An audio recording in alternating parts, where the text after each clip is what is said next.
کہ جمعہ سے انشاءاللہ اللہ توفیق عطا فرمائے الحمدللہ کہ اس سال کے حج کا جو موسم کا جو کام تھا اللہ نے اپنی رحمت سے پورا کروا دیا، اللہ قبول فرمائے۔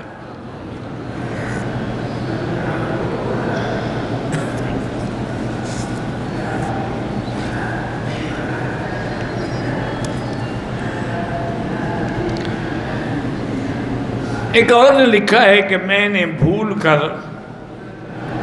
جنابت کی حالت میں غسل نہیں کیا، نماز بھی پڑھی، قرآن بھی پڑھا، بہرحال اللہ کی رحمت سے بھول کی وجہ سے گناہ تو نہیں ہوگا، لیکن توبہ بھی کرو، استغفار بھی کرو اور نمازیں قضا کرو، وہ نمازیں نہیں ہوئیں۔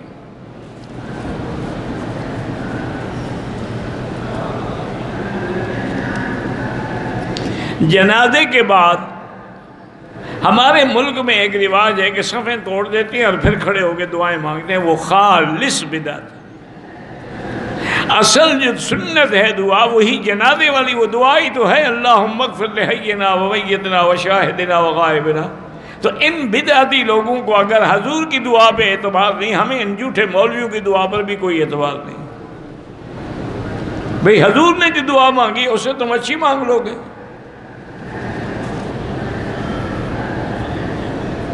اوابین جو ہیں وہ آپ 6 رکعتیں اور چاشت کی 8 بھی پڑھ سکتے ہیں، ویسے جتنا اللہ توفیق دے۔ ایک آدمی بینک میں رقم رکھتا ہے اور اس پر جو اس کو اضافی رقم ملتی ہے وہ غریبوں کو دے دیتا ہے، رکھنا ہی گناہ ہے تو کیوں اضافی رقم لے؟ سیونگ اکاؤنٹ رکھنا ہی گناہ ہے، اس میں سود ملے گا، تو سود لینا بھی گناہ، دینا بھی گناہ۔ جو غلطی کر چکے ہو وہ تو بہرحال تم لے لو ان سے، بینک والے نہ کھا جائیں، وہ غریبوں کو دو، لیکن ثواب کی نیت نہیں کرنا، چونکہ ثواب حلال پہ ہوتا ہے، حرام پہ نہیں ہوتا۔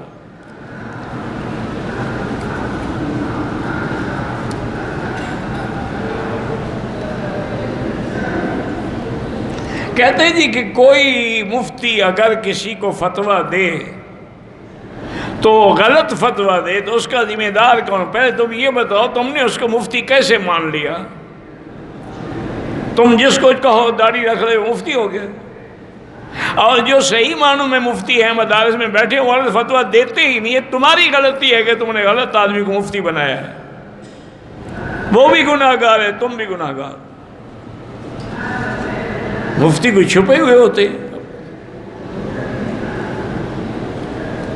اگر باپ کا عقیقہ نہ ہوا تو کیا بیٹے کا کر سکتے ہیں؟ باپ کی غلطی تو ہو گئی، اب بیٹے کے لیے بھی غلطی کرنا چاہتا ہے۔ یہ اچھی بات ہے کہ باپ کا نہیں ہوا تو بیٹے کا بھی نہ ہو، بیٹے کا کرو عقیقہ۔ باپ کا نہیں ہوا تو اس کے باپ نے گناہ کیا نا، تم تو گناہ گار نہ بنو۔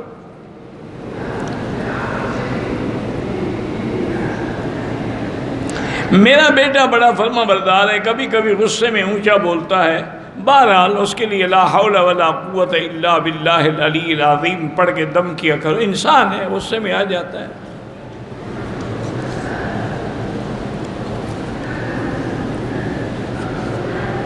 ظہر کی نماز میں اگر ہم 2 فرض کے بعد سلام پھیر دیں نماز ہی نہیں ہوگی۔ ظہر کی نماز 4 رکعت ہے، 2 کہاں سے نکل آئی؟ تم اگر مسافر بھی ہو اور امام مقتدی ہے تو 4 ہی پڑھو گے۔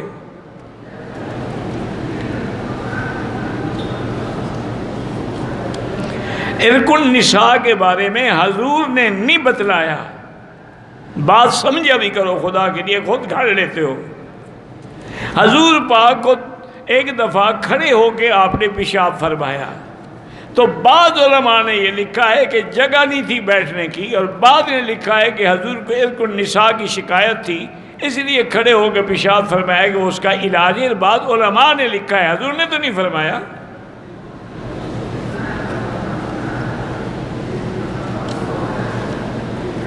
میری بہن کو پیدائشی طور پر پیشاب کی بیماری ہے، اللہ شفا عطا فرمائے، اور 3 دفعہ سورۃ الرحمن پڑھ کے رشتے کے لیے دعا کریں۔ آج کل الحمدللہ میڈیکل بڑا ایڈوانس ہے، آپ جا کے چیک اپ کروائیں اور اس کے تحلیل کروائیں، کلچر کروائیں، MRI کرائیں تو بات نکل آئے گی کیا نقص ہے۔ حدیث کی سند میں جو راوی کذاب ہے وہ مسلمان کذاب ہے نا، کافر تو نہیں ہے۔ کذاب مانے جھوٹا ہے، ہم اس کی حدیث نہیں مانیں گے لیکن کافر تو نہیں کہیں گے۔ تم کتنے جھوٹ بولتے ہو دن میں؟ راویوں پر بحث بعد میں کرنا، پہلے 1 مہینے کے اپنے جھوٹ گن لو اور ایک کاغذ پہ لکھتے جاؤ کہ میں نے 1 مہینے میں الحمدللہ 1 کروڑ جھوٹ بولا ہے۔ راوی کے جھوٹ کو بڑا پکڑ رہے ہیں۔ ایک آدمی شرکا کی ٹیکسی چلاتا ہے، ان کو یومیہ بھی دیتا ہے۔ خصوصی گاڑی والے کوئی یومیہ ادا نہیں کرتے، وہ بھی سواریاں اٹھاتے ہیں۔ نہیں، کوئی حق کسی کا نہیں کھاتا، آپ اپنا کام کرتے ہیں، وہ اپنا کام کرتے ہیں۔ صرف شرکا میں کتنی ہیں لیموزین والے، وہ سب ایک دوسرے کا حق کھا رہے ہیں، ہر کوئی اپنا نصیب کھاتا ہے۔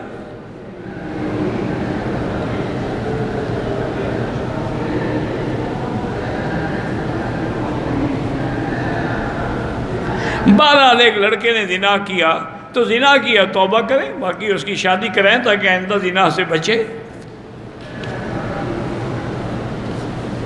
صدق اللہ العظیم، قرآن میں ہے قل صدق اللہ، جب قرآن میں ہے تو پھر بحث کی ضرورت ہی کیا ہے؟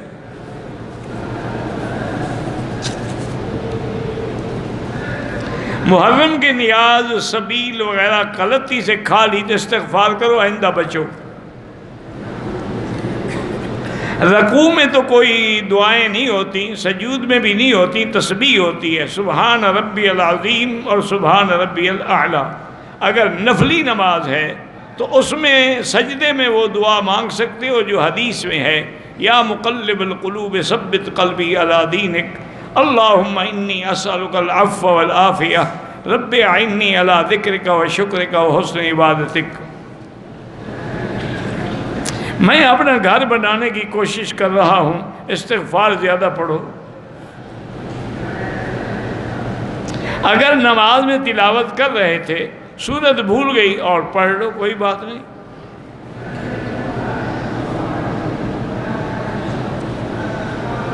قرآن میں سورت سے پہلے بسم اللہ فاصلے کے لیے لکھا ہوا ہے، اگر کوئی نہ پڑھے تو قرات میں فرق نہیں پڑے گا۔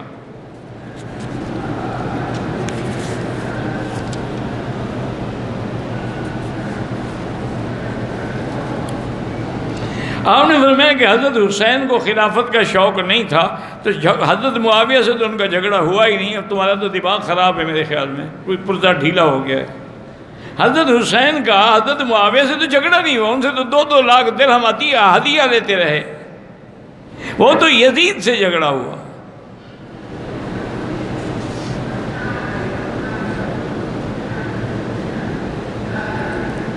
اگر امام سری نماز پڑھا رہا تھا اور ایک دفعہ زور سے پڑھ لیا، کوئی حرج نہیں، نماز ہو جاتی ہے، لیکن نہیں پڑھنا چاہیے۔ حضور بھی کبھی کبھی سری نماز میں 2-4 آیات زور سے پڑھ لیتے تھے تاکہ صحابہ کو سمجھ آئے کہ کون سی صورت پڑھ رہے ہیں۔ درود مقدس سارے مقدس ہیں، لیکن افضل درود نماز والا ہے۔ جو کہتا ہے کہ نبی غیب جانتا ہے وہ کافر ہو جاتا ہے، چونکہ قرآن کا فیصلہ ہے کہ قُلْ لَا يَعْلَمُ مَنْ فِي السَّمَاوَاتِ وَالْأَرْضِ الْغَيْبَ إِلَّا اللَّهُ، اللہ کے سوا کوئی غیب نہیں جانتا۔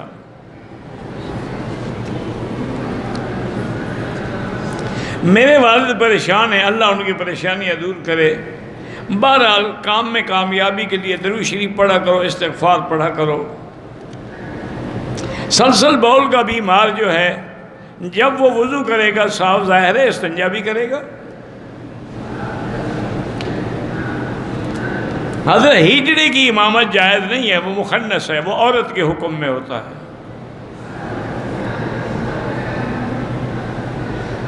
کہتے ہیں جی کہ بعض علماء جو ہیں، مولوی حضرات کہتے ہیں کہ فجر کی سنتیں پڑھ کے لیٹ جائیں۔ اصل میں مصیبت یہی ہے کہ حدیث تو پڑھ لیتے ہیں لیکن سمجھتے نہیں۔ حضور پاک اپنے گھر میں سنتیں پڑھتے تھے، مسجد میں نہیں پڑھتے تھے، تو گھر میں سنتیں پڑھنے کے بعد حضور تھوڑا لیٹ جاتے تھے، اس کے بعد حضرت بلال آتے تھے، پھر حضور اٹھتے تھے، چلتے تھے۔ تو اگر تم نے بھی گھر میں سنتیں پڑھی ہیں تو لیٹ جاؤ، مسجد کو تو ہسپتال نہ بناؤ۔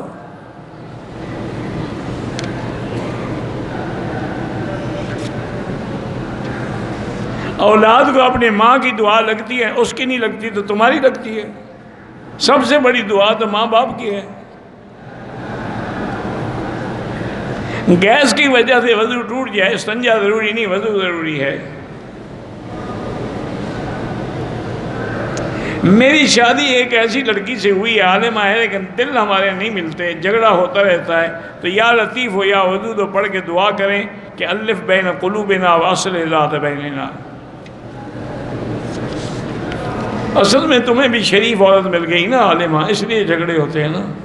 تمہیں کوئی نک چڑی ملتی نا تو سیدھا کر دیتی، روز 10,000 گالیاں دیتی، تم پھر خوش رہتے. وہ عالمہ ہے، خاموش رہتی ہے، تمہاری بنتی نہیں.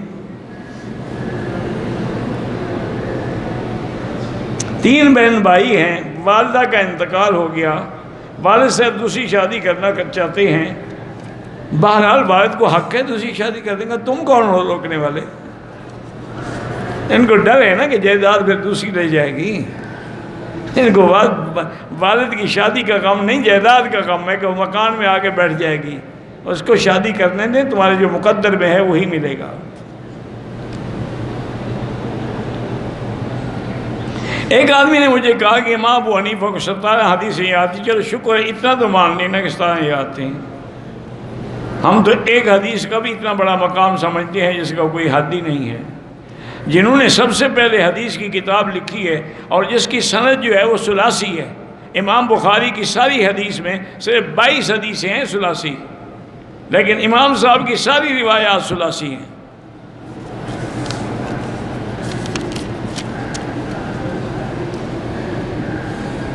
والدین کے حقوق ہیں، عمل بھی کرتے ہیں. والدین اپنی اولاد میں فرق کریں تو وہ قیامت میں خدا کو جواب دیں گے. ان کو بھی چاہیے کہ سب اولاد کو برابر حق دیں. مسلمانوں کا قبلہ جو ہے ابتدا سے ہی کعبہ تھا، پھر مسجد الاقصی ہوا. اسی لیے قرآن میں ہے فَلَنُوَلِّيَنَّكَ قِبْلَةً تَرْضَاهَا، تو اس کو اللہ نے قبلہ کہا ہے.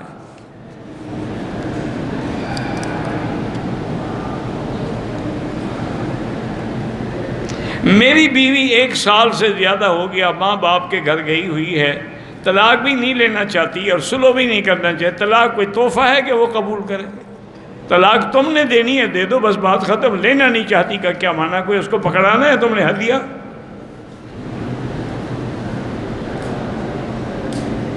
یہ فوتیدگی پر جو لوگ فاتحہ پڑھتے ہیں، کل پڑھتے ہیں، یہ بدعت ہے.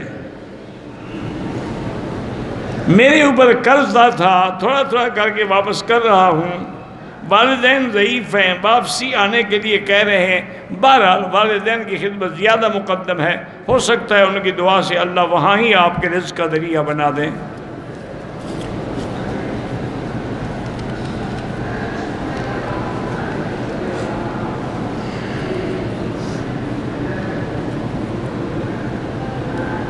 بہرحال مسجد عائشہ سے عمرہ ہو جاتا، جن کے نزدیک نہیں ہوتا نہ ہو.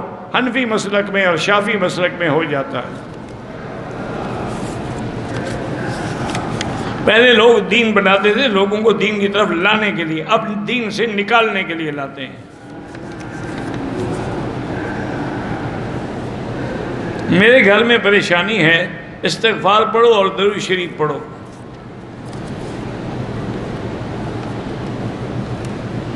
ایک بندہ اپنے گناہوں سے توبہ کر چکا ہے، اب یاد آتے ہیں گناہ کو. یاد آنا تو اس کے بس میں نہیں ہے، لیکن جب توبہ کر چکا ہے تو التائب من الذنب کمن لا ذنب لہ. حدیث ہے کہ جب سچی توبہ کر لو تو گناہ اللہ مٹا دیتے ہیں.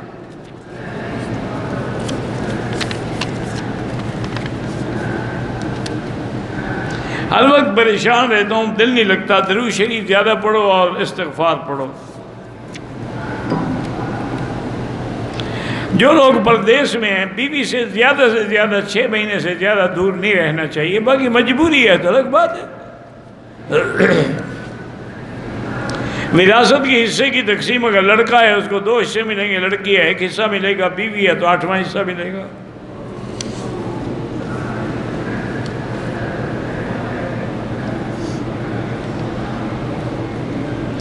آخری رکعت میں سورۃ اخلاص پر دعائے قنوت نہیں پڑھیں گے تو وتر ہی نہیں ہوں گے. دعا الگ چیز ہے، سورت الگ چیز ہے. اب جو نماز میں سورتیں پڑھتے ہیں پھر اتحیات میں بیٹھ کے دعا نہیں پڑھتے ہو. یہ کیا بات ہے؟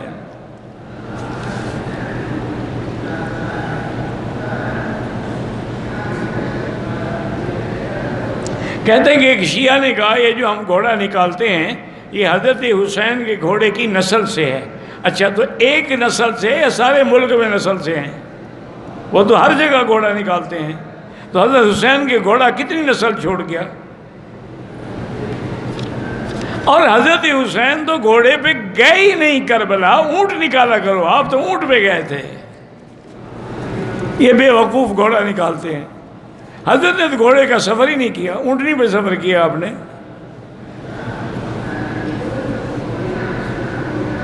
بندہ اپنی شکل آئینے میں دیکھے تو اپنی نظر بھی لگ سکتی ہے، وہ لگ سکتی ہے، ہر چیز ہو سکتی ہے۔ اگر وہ اتنا بڑا خوبصورت ہے کہ اس کو اپنی نظر لگتی ہے تو آئینہ نہ دیکھا کرے۔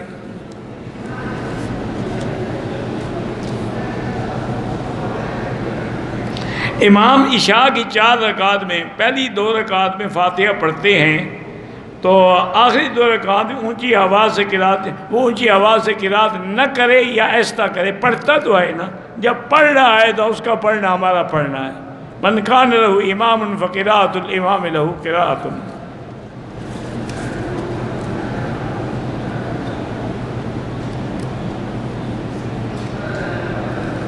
ایک دوست کے باپ نے کہا کہ میرے بیٹے نے چھپ کے شادی کی ہے، اگر وہ بیوی کو گھر لائے گا تو میری بیوی کو طلاق ہو جائے گا۔ نہیں ہوگی، فکر نہ کرو، لے آئے گا۔ دیکھیں کتنی طلاقیں ہوتی ہیں۔ یہ قسم ہے، کفارہ دے دے۔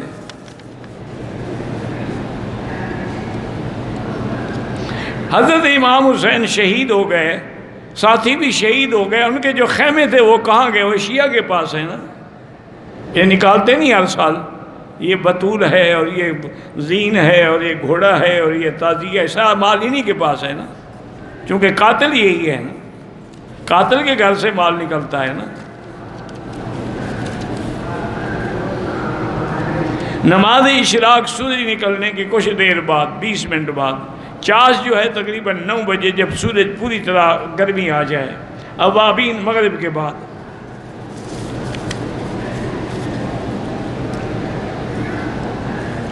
امام ابو حنیفہ رحمۃ اللہ علیہ کو وضو کے پانی میں لوگوں کے گناہ نظر آتے تھے۔ اللہ عالم، ہم نے تو نہ ان سے ملاقات کی ہے، نہ ان کا لکھا ہوا پڑھا ہے، یہ تم نے پتہ نہیں کہیں سے گھڑا ہوگا۔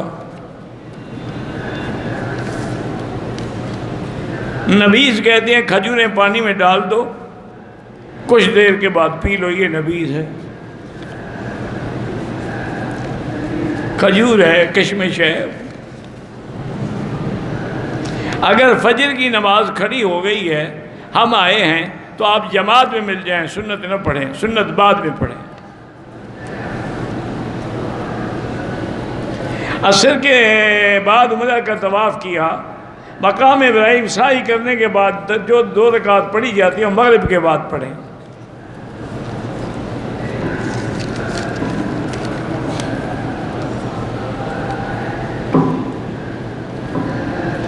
اندھیرے میں ایک آدمی غلطی سے اپنی بیٹی اور ساس کو بیوی کی نیت سے چھو لے، اگر شہوت سے لکھا ہوا ہے تو اس کے بیٹے پر بیوی حرام ہو جائے گی۔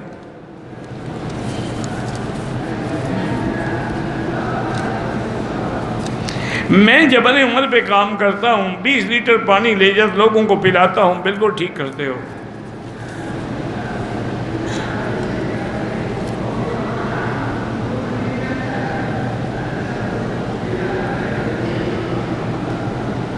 بستے کو پیچھے لٹکا سکتے ہیں، لٹکا سکتے ہیں۔ اگر کوئی شخص فجر کی نماز کے بعد، ظہر کی نماز سے پہلے، زوال کا عصر کی نماز پڑھنے احرام باندھے تو نفل نہ پڑھے، بس نیت کر کے آ جائے۔ احرام کے 2 نفل جو ہیں وہ نفل ہی ہیں، لازمی نہیں ہیں۔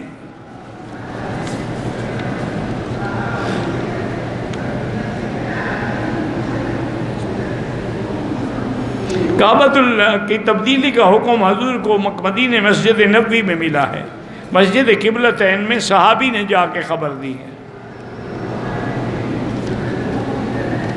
حائضہ عورت حدود حرم میں بغیر نیت کے داخل ہوتی ہے، بالکل داخل ہو ہی نہیں سکتی بغیر نیت، یا نیت کیا جب ناپاک ہے، نہ عمرہ کر سکتی ہے۔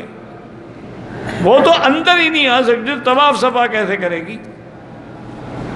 اللہ ہدایت دے۔ اللہم صلی علی سیدنا محمد وعلی آل سیدنا محمد وبارک وسلم۔ لا الہ الا اللہ الحلیم الکریم، سبحان رب العرش العظیم، الحمدللہ رب العالمین۔ ما شاء اللہ یکن وما لم یشاء لم یکن، لا حول ولا قوة الا باللہ العلی العظیم، لا ملجا ولا منجا منک الا الیک۔ اللہم فرج ہم المہمومین، نفس کرب المکروبین، واقض الدین عن المدینین، واشفنا واشف مرضانا ومرضى المسلمین۔ اللہم اجعل لنا وللمسلمین من کل ہم فرجا، ومن کل ضیق مخرجا، ومن کل بلاء عافیا۔ اللہم لا تجعل مصیبتنا فی دیننا، ولا تجعل الدنیا اکبر ہمنا ولا مبلغ علمنا۔ اللہم لا تسلط علینا بذنوبنا من لا یخافک فینا ولا یرحمنا۔ اللہم اصلحنا واصلح بنا واصلح اولادنا واولاد المسلمین۔ اللہم اصلح شبابنا وشباب المسلمین۔ اللہم اصلح بناتنا وبنات المسلمین۔ اللہم اصلح اخواننا واخوان المسلمین۔ اللہم اصلح اخواتنا واخوات المسلمین۔ اللہم اصلح لنا شاننا کلہا ولا تکلنا الی انفسنا طرفۃ عین قط ولا اقل من ذلک۔ یا اللہ بیماروں کو شفا عطا فرما، بے حیاؤں کو حیا عطا فرما، بے دینوں کو دین عطا فرما، بے اولادوں کو اولاد صالح عطا فرما۔ یا اللہ جن کی اولادیں ہیں ان کو صالح بنا، جن کے گھروں میں بچیاں ہیں ان کے رشتے آسان فرما، بے روزگاروں کو روزگار عطا فرما۔ یا اللہ پورے عالم میں جہاں مساجد ہیں، مدارس ہیں، دین کے ادارے ہیں، تبلیغ کے ادارے ہیں، تحفیظ کے ادارے ہیں، ان کی حفاظت فرما۔ یا اللہ مسلمان فلسطین میں ہیں، کشمیر میں ہیں، عرب میں ہیں، عجم میں ہیں، افغان میں ہیں، ان سب کی جان مال آبرو عزت کی حفاظت فرما۔ یا اللہ حرمین الشریفین کو قیامت تک ہر فتنے سے محفوظ فرما۔ یا اللہ پاکستان کی حفاظت فرما، یا اللہ پاکستان کی حفاظت فرما، یہود ہنود اور قادیانیوں کے فتنوں سے اور سازشوں سے محفوظ فرما۔ ربنا آتنا فی الدنیا حسنۃ وفی الآخرۃ حسنۃ وقنا عذاب النار، وصلی اللہ تعالی علی خیر خلقہ سیدنا محمد وعلی آلہ وصحبہ اجمعین۔ اللہم صلی علی سیدنا محمد وعلی آل سیدنا محمد وبارک وسلم علیہ۔